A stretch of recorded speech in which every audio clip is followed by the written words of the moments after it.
শ্রীকৃষ্ণ বলেন, কখনো অহংকার করবেন না।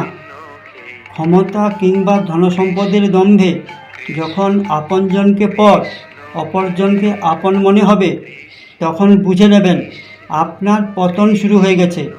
কারণ স্বার্থের কারণে সেজে থাকা নকল আপনজনেরাই আপনার ধ্বংসের কারণ হবে।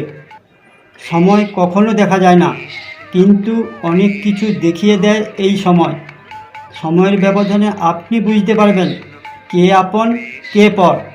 পার্থক্য শুধু এটাই হবে, যিনি স্বার্থের কারণে আপন সেজেছিলেন তিনি আপনার মস্তিষ্কে থাকবেন, যিনি আপনাকে সাহায্যের জন্য পাশে ছিলেন তিনি আপনার মনে থাকবেন। হাজার মিথ্যে সম্পর্কের থেকে একা থাকাই শ্রেয়, কারণ এই মিথ্যে সম্পর্কই একদিন আপনাকে ভেতর থেকে ভেঙে শেষ করে দেবে। জীবনে এই চারটি জিনিস কখনো ভেঙে দেবেন না: প্রতিশ্রুতি, মন, সম্পর্ক এবং ভরসা। কারণ এই চারটি জিনিস মানুষকে একসাথে বেঁধে রাখে।